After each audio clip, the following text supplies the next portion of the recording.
Welcome back to Lensless with Khandie.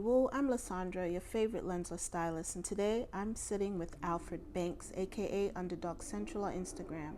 Alfred, how you doing today? Good, I'm good. Feels good to be back in New York. Very excited. I've been excited to come back here for a while, so it's really dope. Appreciate you being Oh, here. come on, man. That's what we doing, man. I got a lot of love for you. It's all good. Tell me, what genre of music do you do? I do hip hop. I'm a singer, performer. Um, yeah, I'm just from out of New Orleans, just like my take on the Southern experience and things of that nature. But rapper through and through. I love me some hip hop. You know what I mean? For sure. When did you start making music? So I started right when I was like 5, 6 years old, but I didn't really jump off the porch, as they say, till like June 6, 2009.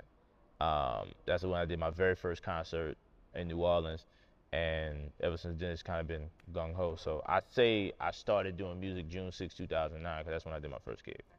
Your brand speaks of resilience. Is there an underdog moment that reminds you of why you do what you do? It's a good one. For me, it's you said resilience. It's kind of like getting up every day and just going and doing no matter what's going on. I remember I did Voodoo Fest, which is a big festival down in New Orleans, it doesn't exist anymore, but I got to play the same festival as Kendrick Lamar, which is super cool. Kendrick Lamar, Miguel, The Killers, it was super crazy. Um, and then I did that festival in front of all those people, and then the next day I clocked on at my day job. So it's like that type of thing, you know what I mean? Or I'll play like Jazz Fest where I'm on stage with some legends of the music industry, and then the next day I have to do Uber Eats to make $100 to try like make rent or something. So like that's kind of been like the thing. So Underdog Central is like a life mantra I live by. It's the place where the overlooked go to hone their skills to come back and become the admired. So it's like a life mantra I kind of repeat and kind of think about, and it's like a proverbial space I go to. Like when I first came out, I was a little rough around the edges, you dig? So I had to go back into my proverbial bat cave, as it were, and perfect my thing, perfect my ting, and then come back. And now I'm where we're at. But it's still Underdog Central forever, though. Sure. A lot of your early music is about mental health. Why that topic? Well, it really started with my oldest brother, Alfred Banks. He uh, passed by suicide, and so when he passed, my mom was telling me that he was suffering from schizophrenia, and I didn't know what that was, right? The phrase mental health I had never really heard before. So like I did some Googles, and I started realizing like, oh, this was a serious thing my brother suffered from, and then starting to realize that millions of people suffer from it across the world, and I was seeing that me, I don't have any hallucinations audibly or visually, but there was some similarities there with some of the things that I go through, my bipolar disorder and depression and manic episodes and things like that, and so finding some similarities in what my brother was going through, as well as seeing so many people that went through it, it kind of made me go, whoa, this is a big thing. This is a thing. And so I kind of like dedicated pretty much the rest of my life and career to speaking about mental health whenever I can. And even when I don't speak about it, I'm exhibiting mental health in its purest form as getting better. I'm in therapy right now. I just got back in therapy some months ago, and I've been better for it. Preaching, I got one of my big homies, Marcel P. Black. I reached out to him like, yo, go get in therapy after he had some traumatic moments in his life, and so just preaching to my people like, yo, go get some help.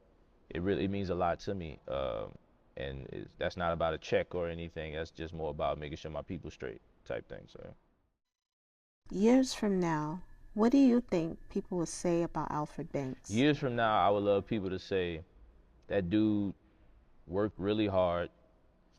That dude truly cared about his craft.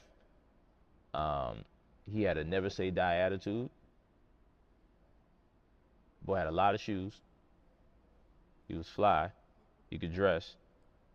But he was honest and authentic, you know, and he could rap good.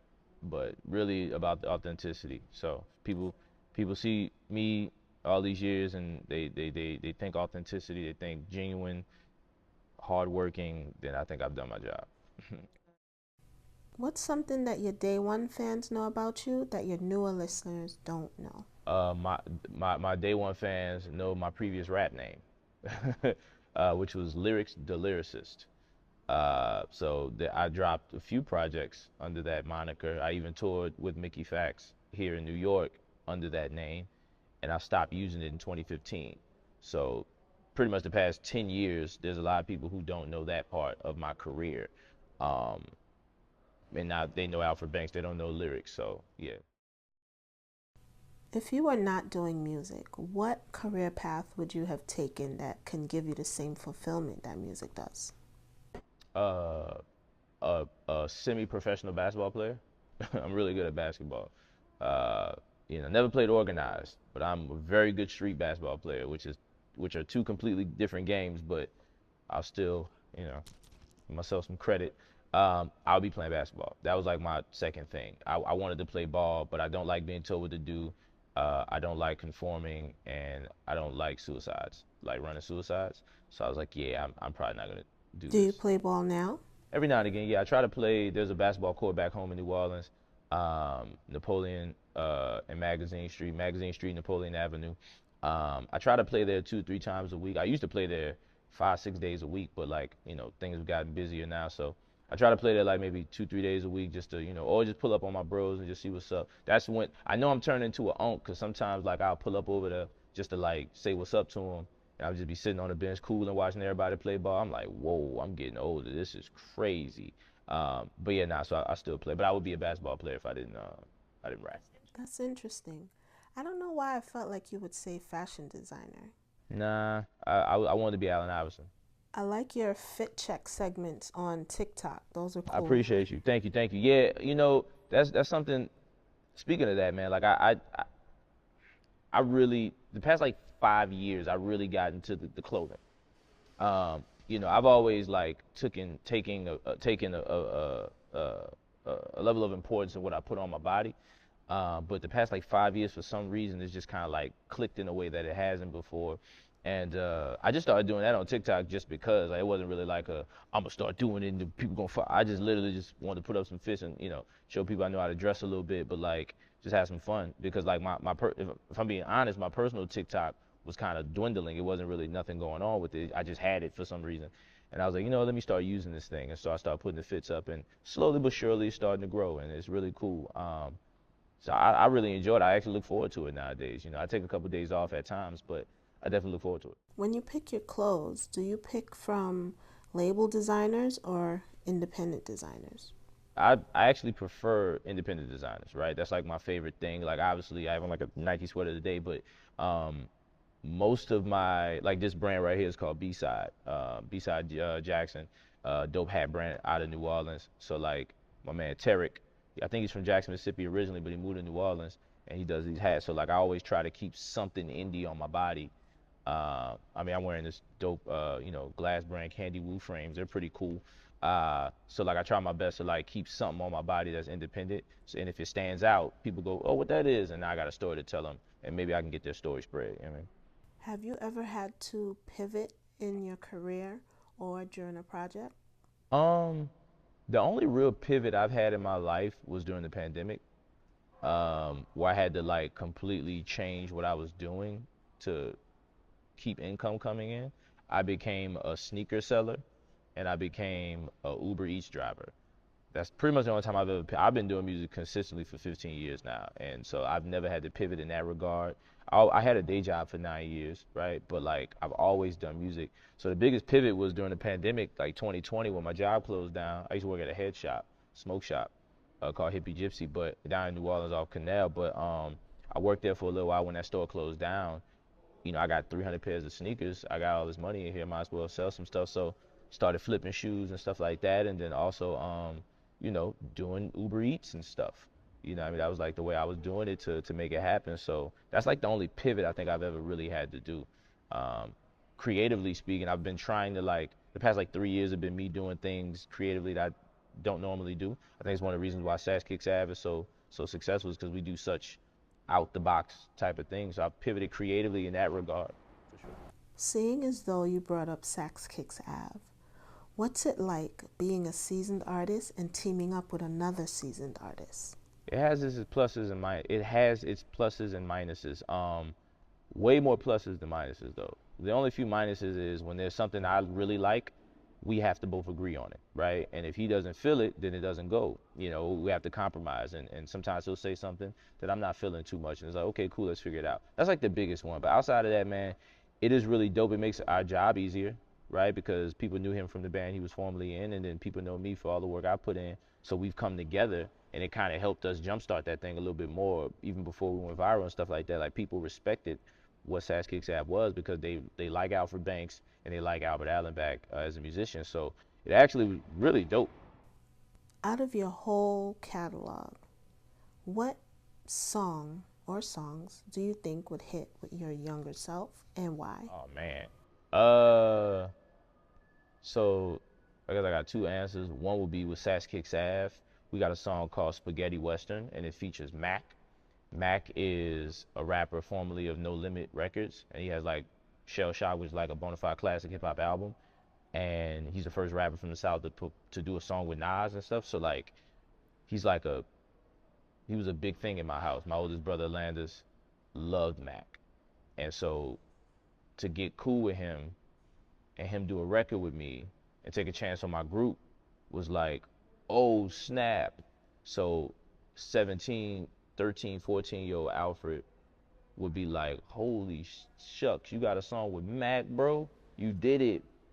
And my solo career would probably be my song G-Wagon because of all the things that are about to happen with that song. One, you know, the Peloton commercial is out now. That song is in that. And then there's this other really cool thing that's about to happen that I'll make the announcement later. It's just like, whoa, you made, that's like the song I've always wanted to make, like type vibe. And so younger lyrics would be like, whoa, you made a banger. And I'm rapping on it. It's got a good chorus and it's successful. So it's all I ever wanted to do when I was 17 was make a hip hop record that's big and it rocks. And Yes, the hook is dope too. thank you, thank you, thank you. Congratulations on that. Yeah, that's wild business. That is wild business. I know you're excited, but how do you like feel? Do you feel like you've reached a pinnacle in your career? Maybe not a pinnacle, but I've definitely I'm a very reflective guy. I'm super emo. I'm always sitting back, just being like, whoa, man, look at all the stuff I did. Cause like I remember sitting back when I was 17 years old, or 16 when I graduated high school, and I'm laying down on my bed listening to Charles Hamilton, looking up at the ceiling, just being like, dude, one day the world's gonna know who I am, and I don't know how I'm gonna do it, but I'm gonna do it, right? And so like you flash forward 15 years, and you know, I'm in New York, not of my own dime. You know, someone thought a lot of me to fly me up here to speak and stuff, and now I have a song in a Peloton commercial. I've had songs in Volkswagen commercials. I've toured with you name them, you know, all over the world. So it's actually really, really dope to be at this space. And so the Peloton commercial was like, whoa, that's really tight. I could sit in it because of therapy. Now I'm learning how to enjoy things as it happens, give it the time it deserves, and then we move on to the next thing. Now, you mentioned therapy. How's that going for you? Been amazing. Being in therapy is like one of the best things I've done. I've done therapy before, right? And I did it for a while, but my previous therapist decided to leave the industry and do something else. So I went about 2 years without therapy, and a lot of the problems that I was having mentally and internally, I wasn't actually doing any work on. I just had a clear mind to do hip hop, but I wasn't doing any work, right? That needed to get done. And so this go around in therapy, I definitely have been doing a lot of work to figure out why I have the tics that I have, the things that trigger me, the things that make me the way I am. I'm flushing out all these ideas, my relationships with my family and stuff like that, and figuring what that's about. And it's giving me a new level of emotional maturity that I've never possessed before in my life. I can honestly be candid in my feelings. I have the confidence to tell people when I feel uncomfortable now. I don't just go with the flow like I used to, bending over backwards to just make people happy in the moment type vibe. I'm malleable, but within reason of my respect of myself. There's so many things I'm learning. And it's also making my rapping better. I haven't written a rap, like a solo record, in months, but like, I'm trying to think of the last time I wrote a rap. I don't remember the last time I wrote a solo rap. It's been features or something for somebody. I haven't really written anything for Alfred Banks in a while. I've been focused on Sax Kix, but I think the next time I really put pen to pad is gonna be super cool, like some of the clarity that I have right now. So therapy has been just wow, I love it. You know, congratulations on that. And I'm really glad that it's Oh working for yeah, you. man. I'm more proud of that than my rap success, cause I've been effed up for so long that like now I'm starting to see and I'm getting older too. Like I'm 33 now, which is like whoa, to think about, cause I was just 17 2 days ago, right? But like looking now, getting older now, people used to say you'll get it when you get older, and I never knew what that meant. And I'm not getting it in the way that they said I would, but clarity is coming now. I'm getting older and it's like seeing things in a different light. And it's just making life so much easier to live and more fun to live. And it feels brighter. Food tastes better. You dig? Like the colors look all bright. While I'm wearing orange. You hear me? Trying to, you feel me? Yeah. Let's get back into your music now. In 2017, Beautiful, the EP. In 2025, G-Wagon. How do you come up with the titles for your It projects? just depends. Like the song titles are usually what the beat name was. 91% of the time, if a song title, so as soon as I get a beat, I look at the title of the beat. What is the title of the beat? Is there something there? Can I make a song of that? It just makes my job easier. So G Wagon was called G Wagon. The Beautiful was this idea that like no matter what's going on in your life, it's still beautiful. It can still be beautiful, right?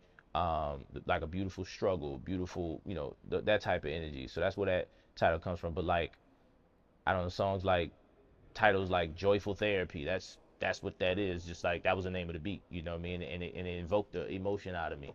I have a song called Black Murakami. Takashi Murakami is a really dope Japanese visual artist, and when it comes to rapping, I'm just as colorful and fun and effective. So the Black Murakami, you know what I mean? Stuff like that, or like I don't know, some names just kind of pop.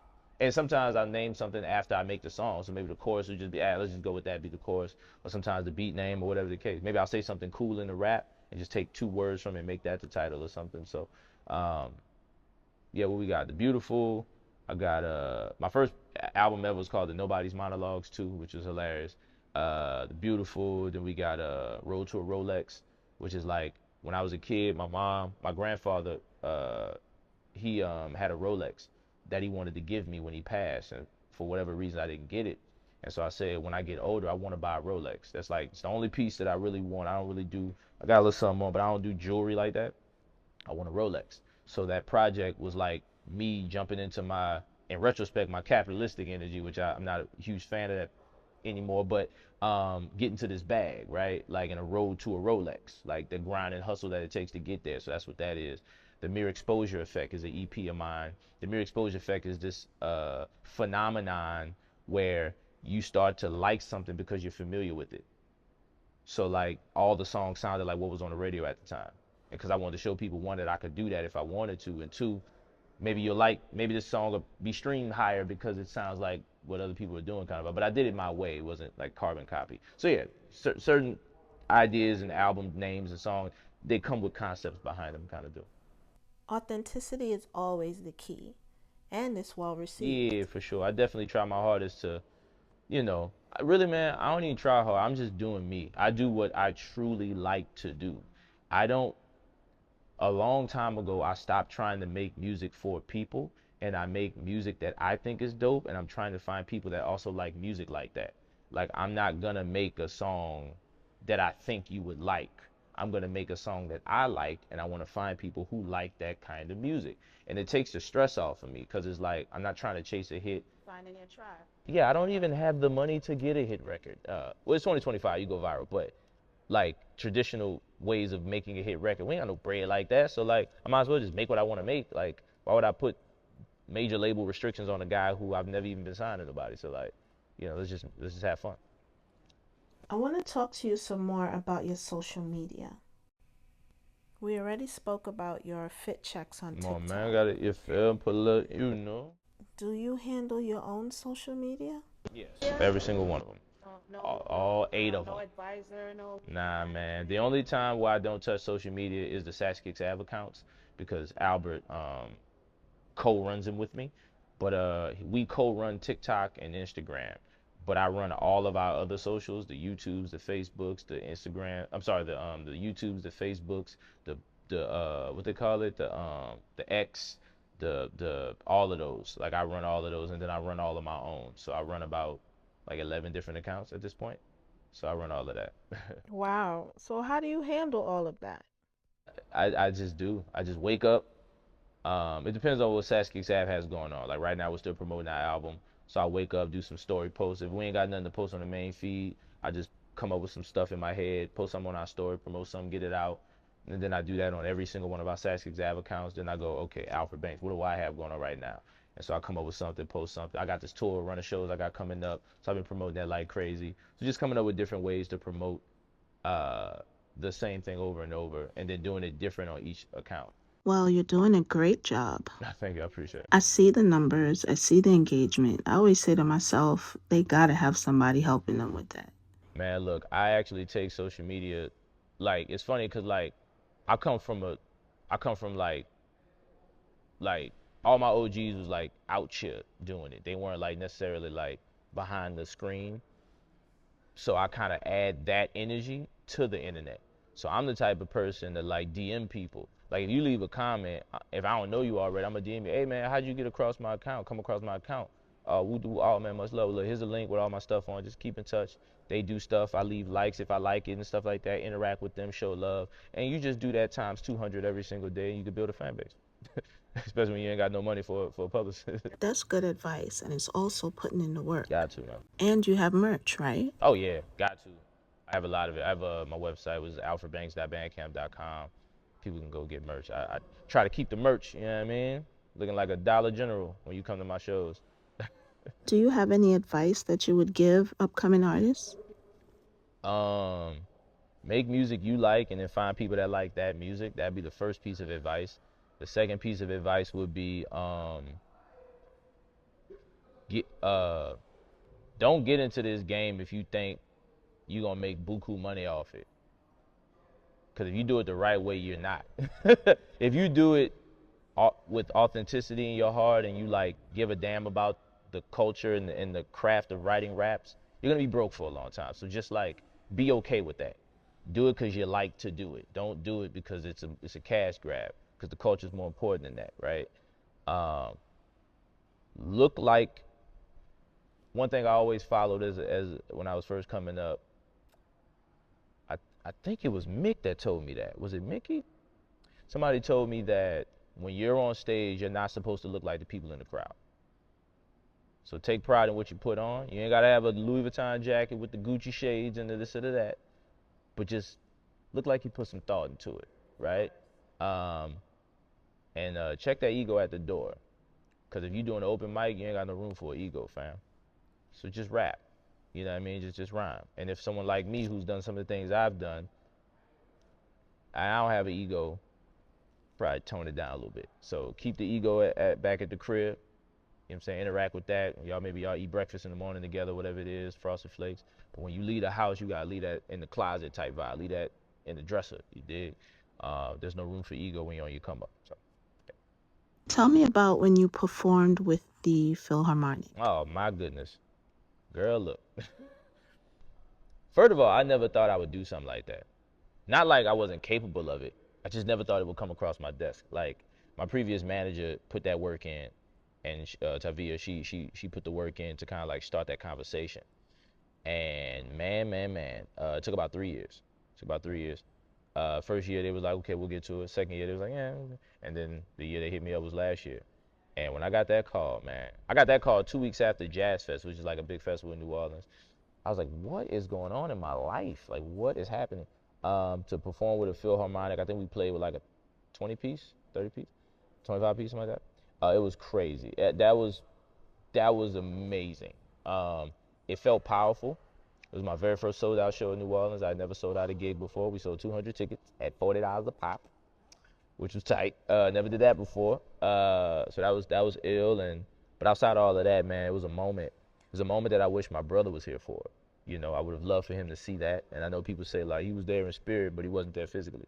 So like I would have loved to give him a hug after that gig. But that was the first time that I truly felt like, whoa, I've arrived. Like I'm a thing. Like I'm actually a thing. We did a lot of press for it. It was super cool. Um, and the space that we played in, they don't really, that season of all the other shows that happened, I think I was one of the maybe 2 sold out shows they had. And they had some big heavy hitters on their shows. And so it was, that was a moment. And we recorded it, and that album is coming out later this year. So my first live album, I'll be contact. I knew that sitting and talking to you, I'd gain a better perspective of Alfred the human being. Do you separate the two, Alfred the artist and Alfred the human being? My man Marcel P. Black, he always say Alfred Banks is the rapper, Alfred Terrell Banks is the human. So he always be like Terrell whenever he talking to the human. Man, I'm a human first before I'm a rapper, right? Alfred Banks, the rapper, is just Alfred turned up maybe 2 notches. But I'm a human, and I truly appreciate the humanity in things. I don't again, I don't hide behind ego. I don't hide behind like the superficial energy that rap can sometimes bring, where people walk into a room and it's like, yeah, I'm the only thing important in this room. Like, nah, it's not like, that's not me. Because I had to learn what confidence was, through therapy and stuff. So I'm a human.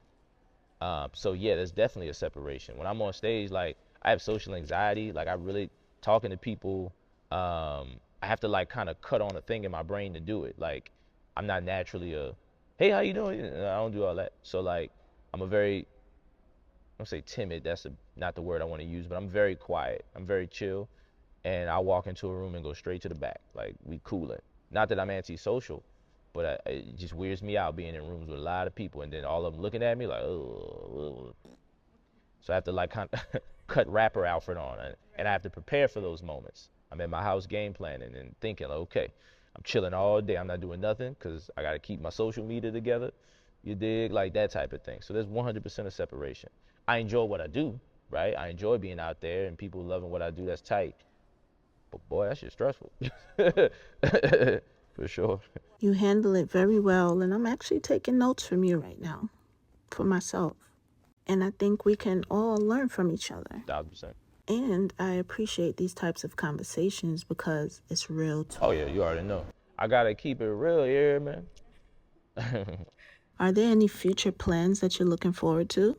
Yes. So I'll go Sax Kix Ave mode. We have our first live album coming out because we did a show, a residency. We had our first sold out show in Orlando, Florida, which was crazy.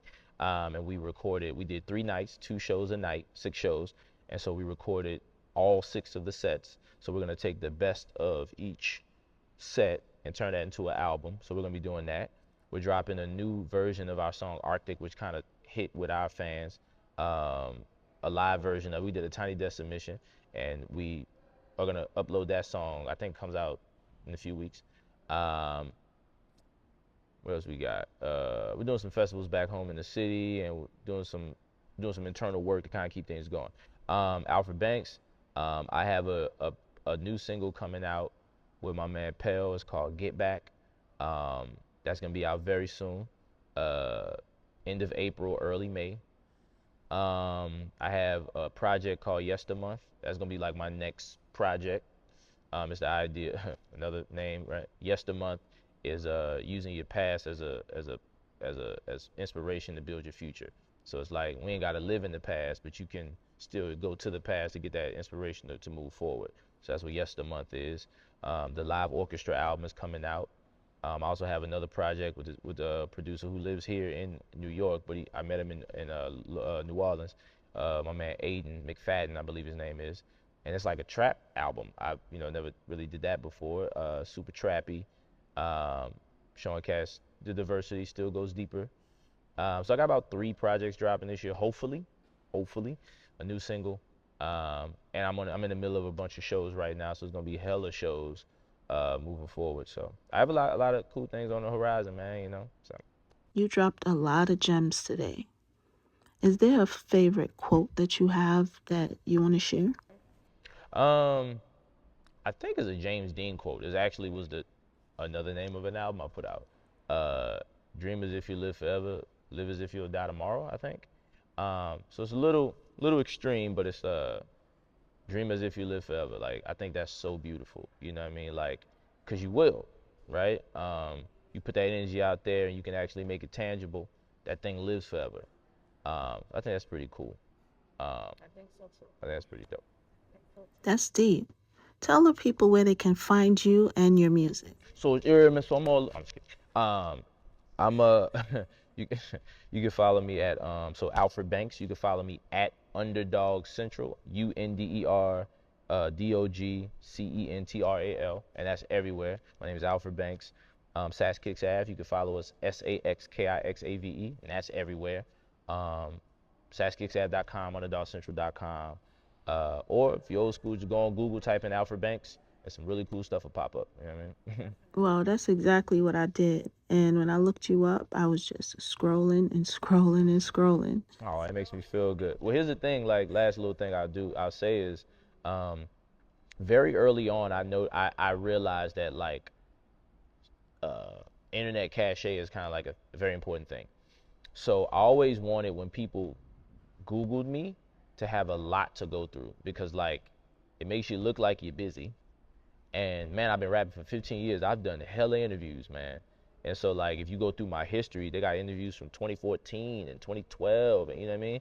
And that just shows my path, and you can kind of, if you so chose to like listen to the growth and listen to the, you know what I mean? I'm talking about this thing here, and then 2 years later, I'm talking about some new things, and then you can kind of watch the growth. So, but yeah, and if there is anything that's kind of vain about me, it's just like, yes, more stuff.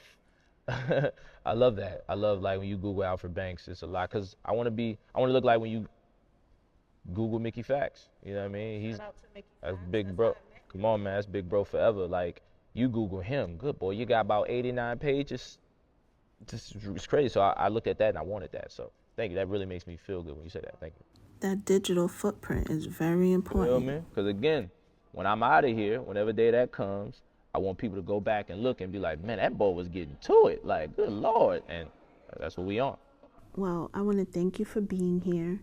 I was able to get a verbal account from you yourself. I didn't just read about you or somebody told me secondhand, so I am very honored to have this opportunity. I'm honored to be here, man. This is really cool. So thank you very much.